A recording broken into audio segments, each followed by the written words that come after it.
Hey, what's good, family? Peace, boxing world. Thanks for pressing play on another Bite Down Boxing video. I'm the host of the Bite Down Boxing podcast, the editor-in-chief over at BiteDownBoxing.com, and I'm also doing sports and entertainment over here on the Pay Me No Mind YouTube channel.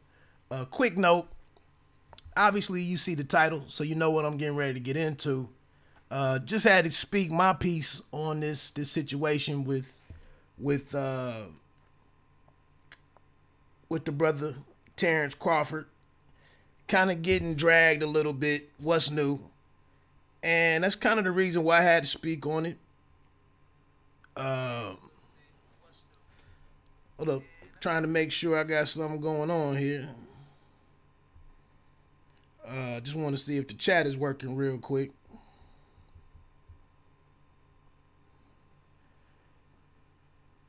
And it is. So you can holler at me in the chat if you want. That's me up top, E Pluribus Wood, on my secondary account. But one quick announcement, just with the channel in general. I found out after broadcast or after live streaming for a couple of months, yesterday as I go to hit my live stream on the way to work, doing my morning wood and possibly an afternoon wood, I get a notification that I do not have I'm not eligible. My channel was not eligible to live or to mobile live stream, as I haven't hit certain thresholds. Obviously, that being the 1,000 subscribers. So I don't really know how that affects you, mobile live streaming. But again, it's just a way for the man to put their thumb on the brother. But that's okay, because we're gonna keep rocking, and I'm gonna keeping it funky, and we'll do that. We'll hit that threshold in due time. But getting back to the issue, man, it seems like I had to speak on. I was gonna speak on it yesterday on the way to work or at lunch, but like I said, I couldn't get on, so I'm a day late. But I wanted to come back, and I don't really want to defend Terence Crawford. As much as I just want the brother to get a fair shake. And I also keep mentioning that we got to be more,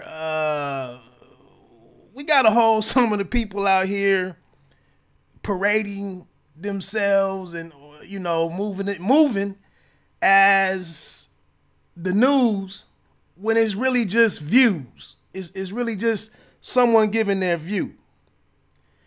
And what's going on with the feed at the moment? Looks like everything is going through. But wow. I can't tell if this is me. Oh, okay. I'm sitting here watching it on my phone, just trying to make sure what's going on. But the story, I mean, how do we twist the story that comes out, and then how do we then go and turn it into what we want it to be, just to fit our agenda? I don't get this. And what kind of pissed me off, same situation earlier in the week, what I was speaking on with the late Nipsey Hussle.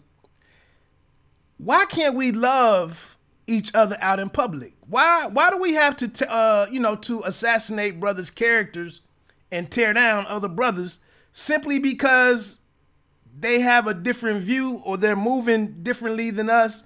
And we don't accept it. We don't appreciate their own autonomy in what they're doing. We don't appreciate how they're steering their career or their situation. We don't believe in how they're being a steward, or we don't, accept their stewardship of their situation.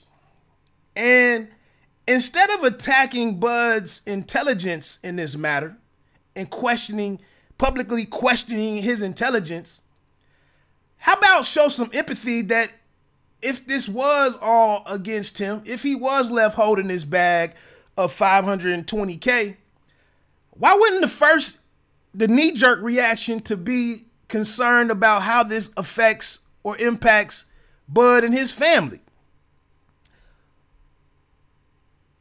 But the first thing that we went out in here and ran with was Bud is a dumb N-word. he's an ignorant N-word. Like, he's the only individual out here, the only particular athlete out here in the world being taken. He's the only one. But just last week, or in the last 2 weeks, Lonzo Ball finds out that he was getting taken, that he's been beat for about $1.2 or $1.5 million from a co-founder of a big baller brand, somebody that his dad got involved in the picture. And that's in the NBA world. That's far more, for lack of a better word, far more regulated than the boxing world. Lastly, before I get on with some of my counter arguments here, some of my thoughts,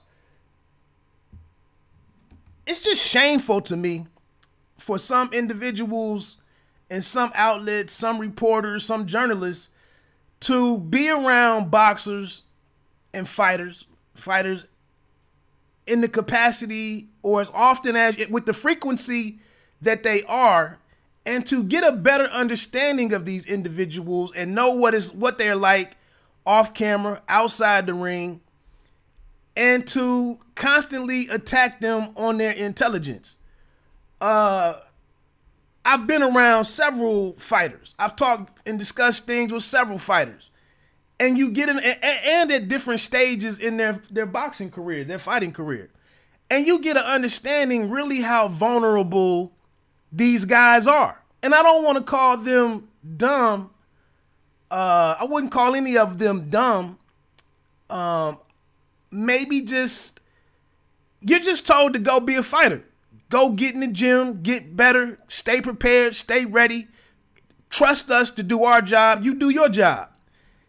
And for a lot of these fighters, they're wrapped up in this sport from, just, 7, 8, 9 years old through, and that's it. And they're running with it, especially the ones who believe that they're going to move forward with this full time.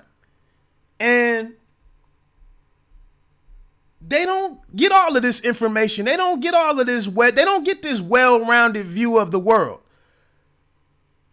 So I say this to say the only real thing, the only real situation, only real issue, or only thing I would really point my finger at Bud in this situation, coming out of this deal, this original deal with the first company that's called out on this lawsuit. What's their name? The one that Middendorf was involved with, how he came into the picture. I had it on one of these. Excuse me here for a minute, but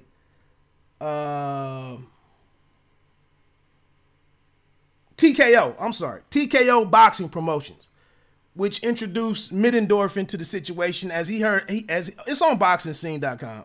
He had 35 to 40% stake in TKO Boxing Productions, and as they started to experience financial issues, that's when some of the fighters got assigned and handed over to this Chris Middendorf. Okay. So the only thing at that point right there, it seems like Terence Crawford would go and get an independent, his own attorney involved. Even for this latest deal that he just made, this when he re-upped with Top Rank. If you would sit here and trust the deal that Bob Arum slides across the table, and you just take it at face value and do no investigation, no due diligence on your own, then you get what you deserve, or you deserve whatever you get from making that decision. And that's part of my problem out here with some of the fighters who flash this money, who flash the cars that they're buying, and flash the, all the jewelry and all of that stuff. If you're making all of those types of purchases, and anything that you go to sign, if you don't come out your pocket for whatever the cost is, whatever it is, I don't know how Bud couldn't have driven around to any lawyer in Nebraska, any independent, any independent lawyer, and get somebody to review. So we're throwing now this 8%, and I shout out to the brother Fanon. I think it's Fanon International Boxing. I did check out his video. I thought he did a pretty damn good job of breaking all this down and talking through it. I thought he was I respect his presentation of the information and of the situation. I do not agree with the fact to throw out there. I thought it was a little reckless to throw out there that Terence Crawford could be on the hook for this $520K, and that subsequently he would go and borrow money from Bob Arum to pay this, and then further be on the hook with Top Rank and Bob Arum. I thought that was a little reckless personally.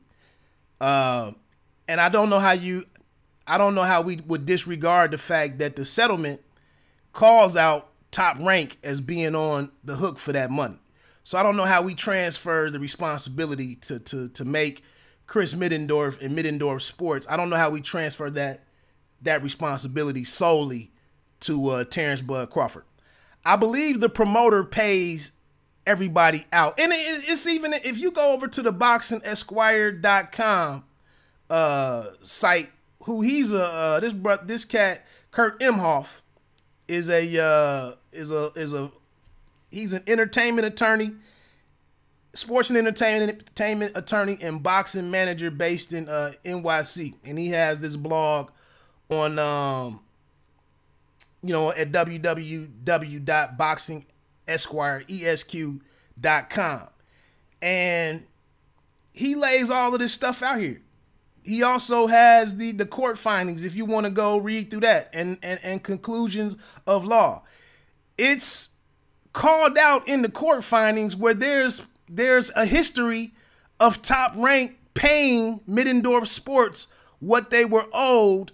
I believe the word is pursuant to this agreement, where they would get Middendorf Sports would get this 8% cut of title defenses. And it's on at least 2 fights. Like I said, go read this what Imhoff at boxingesq.com has put on his website. Go skim through there, and you can find. I found at least two fights where Top Rank clearly took the 8% owed to Middendorf Sports and Chris Middendorf and tore out his money as they paid Bud what they owed Bud. So you please tell me now how, just because one might want it to be a certain way, please tell me now how it would solely be up to Bud to go and make Middendorf Sports whole. I'm not buying that. And I'm not going to sit here and tear down and flame and roast Bud like the brother is stupid because that fits the agenda, because I'm questioning that why did he ever re-sign with Bud? Speaking on that, how was it like, I mean, we know the situation and the history with Bob Arum, but it's almost like, I won't name this sister's name, but we were good friends in school, but I always had a crush on her. I was cool being her brother, and and us having that fake relationship, as far as she didn't want to get involved with me, quote unquote, romantically, so for different reasons, but we ended up having this brother-sister relationship. Okay, cool. But that doesn't mean at any particular time, if I could ever shoot my shot, I wasn't going to shoot my shot. And it's just like right here with Bob Arum. Even if he had done something wrong in this situation, even if he did try to get over on Terence Crawford, that's what the snake does. Just like Cat Williams' joke, that's the lion being a lion. That's what they're gonna do. But again, if Bud Crawford doesn't go and get a lawyer to look at anything before he signs it, then that's really on him. But before I would go to Bud, I would question Brian McIntyre, who we all know as Bo Mac. That's Bud's manager or co-manager. Why wouldn't you question him? Again, the fighter's job, by and large, is to go and fight and to be ready to go and fight. But again, if you get to a certain situation and you know it's a chance to make X amount of money and whatever, whether you have a season, whether you're in one of the big three sports, the organized sports, and you have an agent, you know, if you're not asking questions, if you're not getting involved, if you're not asking people to spell things out for you or to lay things out for you in a manner that you can understand it, that's on you. But again, if Bud entrusts Bo Mac to be his business manager, somebody has to be on defense, you know, for the team. So let's not just, like I said, let's just not call Bud out that he's an idiot. But what I was getting at with people constantly signing, you know, why does Jay Prince take a fighter like Joshua Greer Jr. and take him to Top Rank? If Top Rank is so evil, is so bad, why would he take him over there? I'm just saying, you trust Top Rank to do certain things and to deliver certain things and to get you to into certain positions and advance your career in a certain way. And yeah, we know Mikey Garcia has some problems. We know Andre Ward has some problems. We know very famously that Floyd Mayweather has some problems with Top Rank. Who knows, you know, without digging into all of that right now, who knows, you know, who was at fault in all of those situations. But again, though, if we're going to give all this credit and all of this reverence to Jay Prince and what he's doing and how he moves and his leadership and how he gets things done and how real he is and et cetera, if you want whatever you would say positively about Jay Prince, why would he take this kid who he thinks can go on and be a superstar and earn big money in this game? Why would he steer him to Top Rank if Top Rank is a bona fide no-no? But it's almost like the 5 Heartbeats. You know, the Jimmy Potter cat ran into the 5 Heartbeats at the show, at the talent show. Invested some time and money in getting them together, making them prettier, shinier, you know, the shinier suits, putting showbiz, giving the stamp and the appearance of professional showbiz on those 5 brothers. They just had a handshake deal, and as soon as they get rolling, they encounter Big Red of Big Red Records. And Jimmy Potter already had a history with Big Red Records. And Jimmy Potter already knew that Big Red was a snake or a dog or a crook.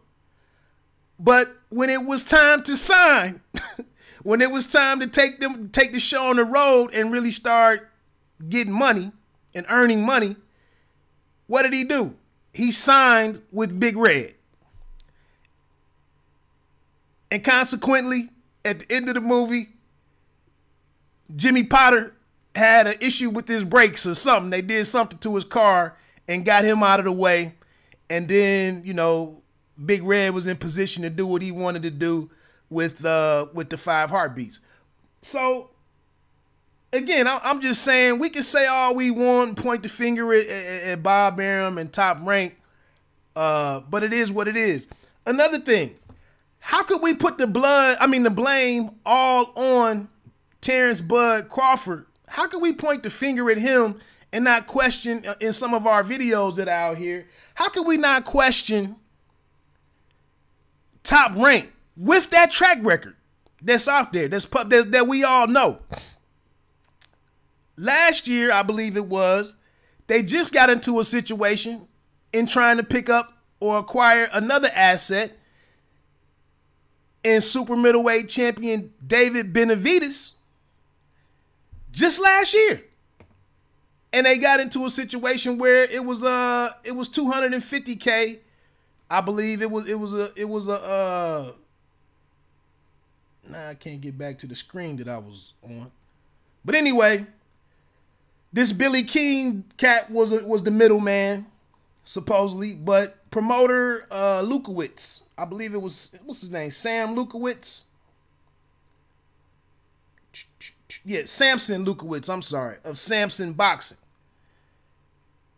It was a $250,000 signing bonus that Bob Arum's Top Rank passed over to David Benavidez, and then Samson Boxing had to go and file a lawsuit because their asset was tampered with,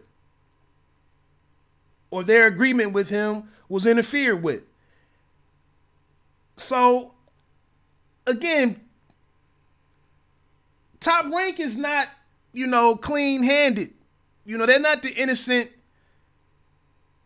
the angel out here just, not bending any rules and doing everything, above board or whatever it is. I mean, we know, and I just heard this phrase from Van Zandt last night, but we know in a lot of ways, from a lot of different perspectives, a lot of different angles, that when it comes to Top Rank and when it comes to the boxing promotion in general, the fish stinks from the head to the tail. But like I said, a lot of us rushed out here to go call Terence Crawford a dumb N-word. That kills me. This is why I gotta keep it to myself. Keep to myself. I don't understand how we couldn't go out and want to understand what went wrong and who was the true culprit. So I put these slideshows on here of Terence Crawford, out at this Lakers game, because I'm glad that he's going about his life, living his best life. And, on the 20th, we'll see him in the ring against Khan in what may be a troubled pay-per-view event when it comes to what the purchases may ultimately be. But he doesn't look like an individual who just found out he owes somebody 520 bands. He just doesn't look like that individual right there. If I knew I was on the hook for 520 bands, even if I was, a multimillionaire, or by multi I mean maybe I owe 2 million. I'm worth, I have a net worth of 2 million or 2.5 million. But if I owe somebody 520 bands, I wouldn't have been sitting at this Laker game like that. I would have needed to be on a plane in front of the people handling my affairs. But again, the article clearly said that Top Rank was on the hook for this money. The judgment was against Top Rank. Now, the one question that I do have here on the Boxing ESQ, BoxingEsquire.com site, if you go and check out the court's findings of fact and conclusions of law, if you go read through there, actually at the very top of it, Terence Crawford, an individual, is listed as a plaintiff. He is listed as a defendant on there. So that goes a little bit above my pay grade. Based on his name being up there, I don't know what he would be. And actually here in the first paragraph, it says right here, the court agrees with the plaintiff regarding the relevant contractual language. Accordingly, the court finds for the plaintiff and will enter judgment against defendant Top Rank Incorporated in the amount of $520,296.87. So I did used to want to be a paralegal at one point in time. I thought that was interesting. But it says right there that Top Rank owes this money. So how do we get to Terence Crawford owes this money, or he may have to go and get something in advance? So that's what I'm saying. We got to do, and I'm not even getting that for none at this particular point in time with this, but we got to go out here and look into what we want to, look into the stuff that we're going to go out here and talk about in social media and make comments out here, and we really don't know all the details. We've demonstrated that we cared very little about knowing any of the details.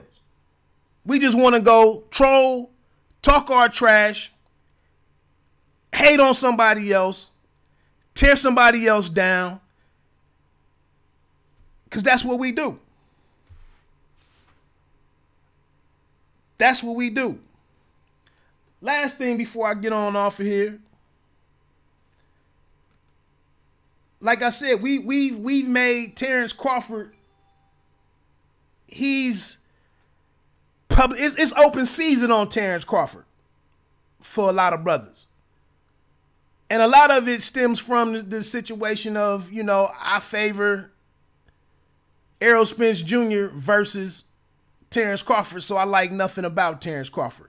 All I'm doing is looking for weaknesses and flaws and warts on Terence Crawford.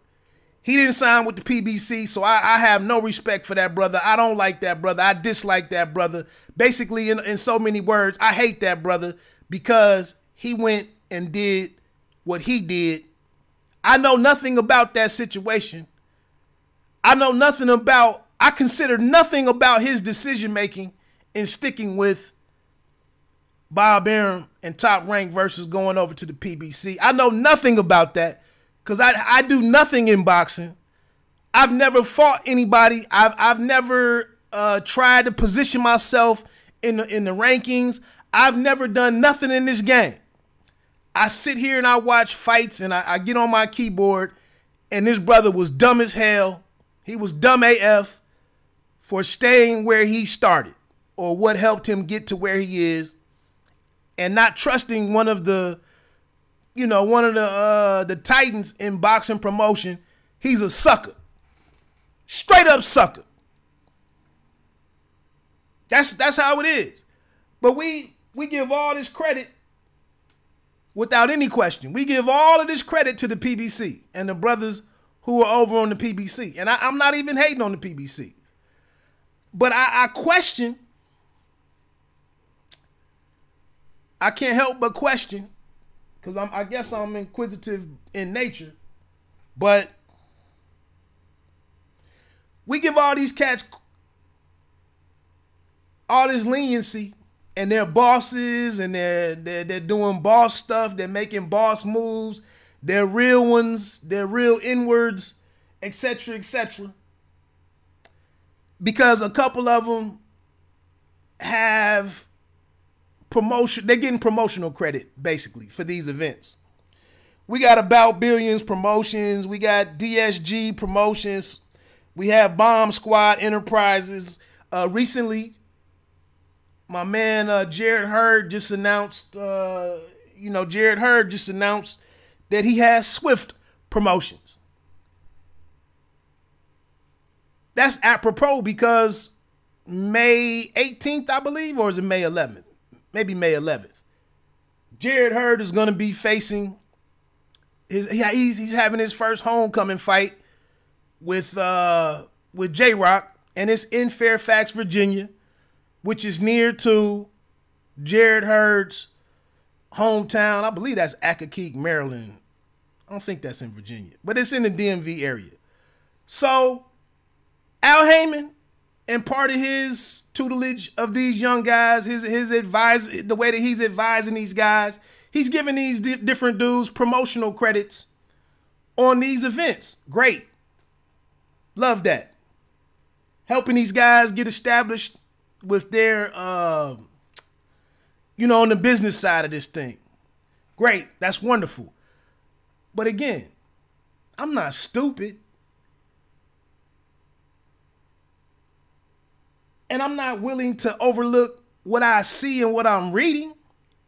Let's look at About Billions Promotions. I'm just up the road in Dayton, Ohio from Cincinnati. It's not like About Billions is putting together quarterly events for their fighters. And they have signed a decent number and some talented prospects. But they're just simply not out here putting out events quarterly to keep those guys busy. That's just not happening. So I'm saying all this to say, yeah, I'm setting you off for these one-off events, and I'm putting some money in your pocket that you wouldn't normally be getting, and that's great. But don't sit here and act like don't sit here and act like Bomb Squad Enterprises is doing events down south for different fighters every other month. They're not promotional companies like that. It's part of the way that Al Heyman is gaming the system and helping these brothers out and putting some extra money in their pockets. The Lions Only. They'll be getting some extra cheese for these events that are coming up in Houston. That's wonderful. But don't sit here and act like these brothers are so much more advanced than Terence Crawford just because he's over on the other side of the street. And let's take it a step further. It's complicated as hell to be a promoter and to get these licenses and to be operating in multiple states. It's just not because I'm so-and-so, I go in here and I get this license and I'm throwing events. That's work. Who is the individual or individuals in the group that is going to be doing this stuff? Who's going to be getting the license? Who's going to be doing whatever it takes to get certified? Who's going to be getting the insurance? Who's going to be the matchmaker? Who's going to be putting the fights together and the events together, putting the hotels together, bringing in fighters, bringing in opponents? Who's going to be doing all of that and putting on a good event? Who's going to be doing all of that? We're over here. We're at 20-0, 22-0. We're still trying to be a fighter or trying to be a boxer and ascend to world championship boxing. How the hell am I going to be sitting over here running a promotional company when we know how difficult that is? So that's all I'm saying is, like, don't sit here and give people extra credit for something that's really not. It's really not what it's being put out there to be. It's a way for these brothers to keep some extra money in their pocket, to get screwed less by the guys who've been getting over on them for all of these years. And it's good business. And maybe as you transition, to the latter part of your career, the way that we've seen Floyd Mayweather exit out of the game, and now just last night you saw that the Showbox card was promoted by Mayweather Promotions. Yeah, now that's what you're doing. But it's a transition.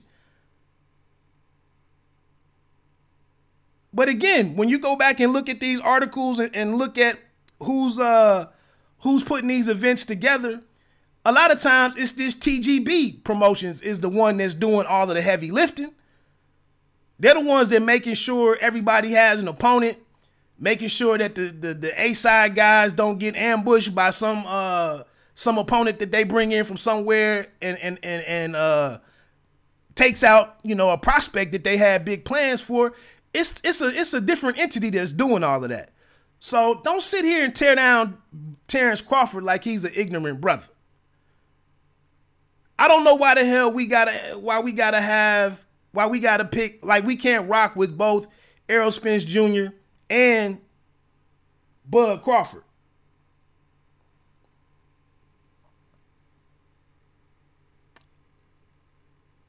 I will be watching MS tonight. What's MS? What's up, Auntie? What's MS tonight? You gotta tell me what that is. MS. I can't figure that one out.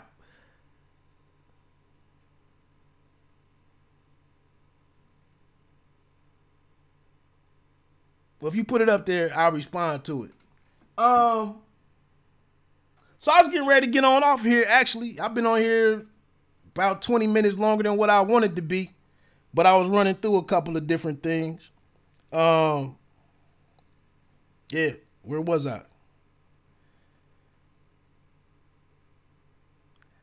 Auntie, you got to tell me I'm going to be wondering what MS is all night long if you don't tell me what that is before I get off of here.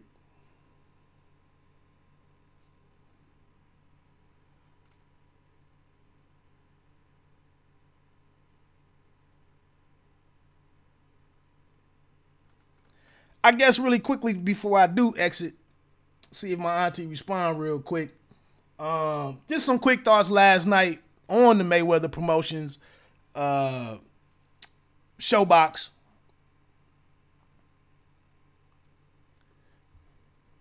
I guess, let me see what I was getting ready. Not a bad show. I wasn't blown away by the Angelo Leo guy who was in the main event. The cat he fought, Tabinall, you know, he was a durable guy who really wasn't going anywhere.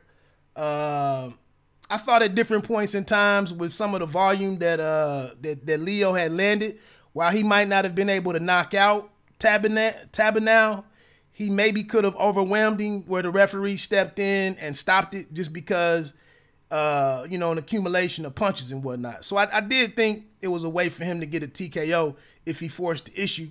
But he kind of had a little Manny Pacquiao movement going on, the way that he was entering the pocket and whatnot with that little side-to-side weave that he was doing.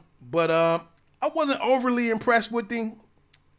But that's that. I think last night the superstar there, you know, from the Mayweather camp was the Xavier Martinez guy. I think they said he was from Sacramento, California. Great showing by him.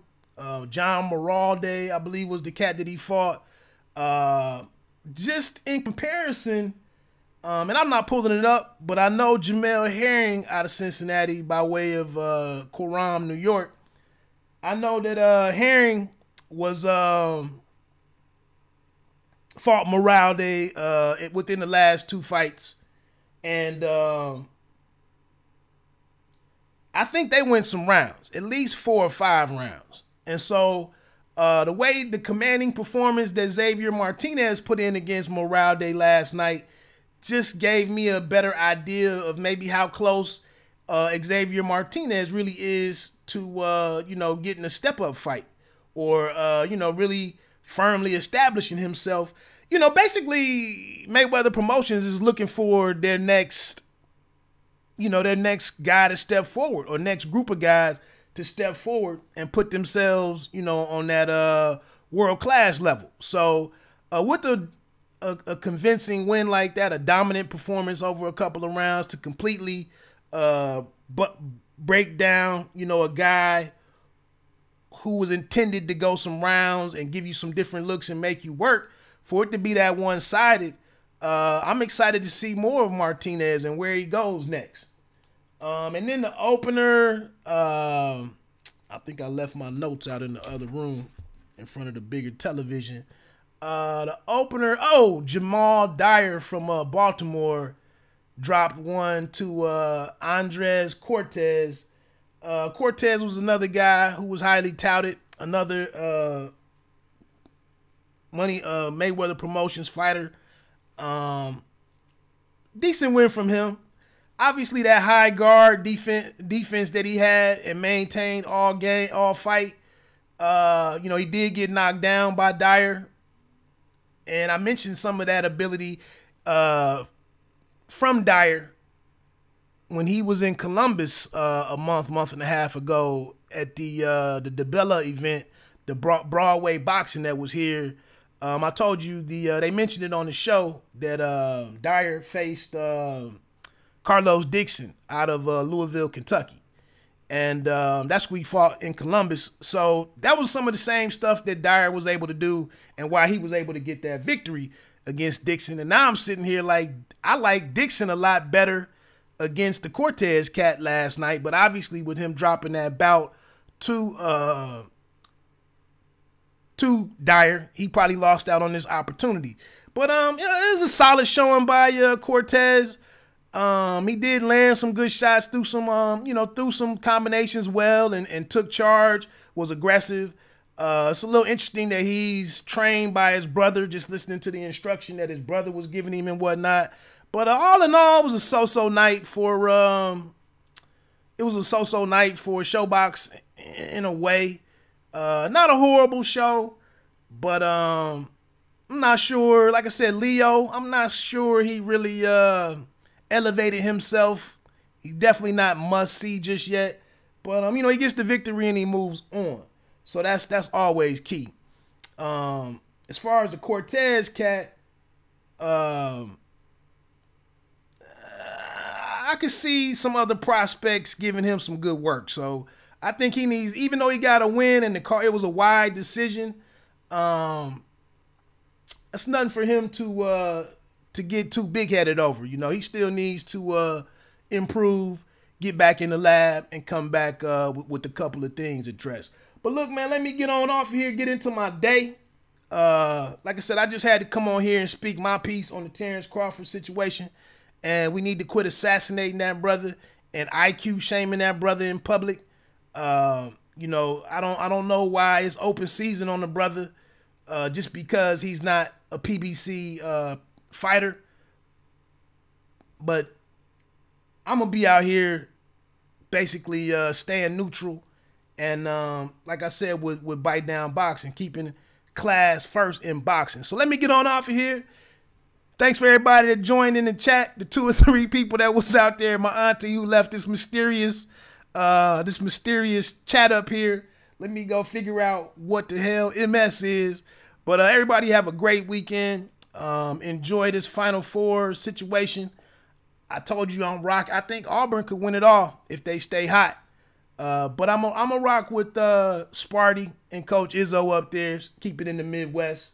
And until next time, please do hit that subscribe button, hit that like button if I pointed out any points that you agree with, or if I gave any points and put some solid reasoning behind them, you know, come back and rock with the channel. Other than that, I'm out. One.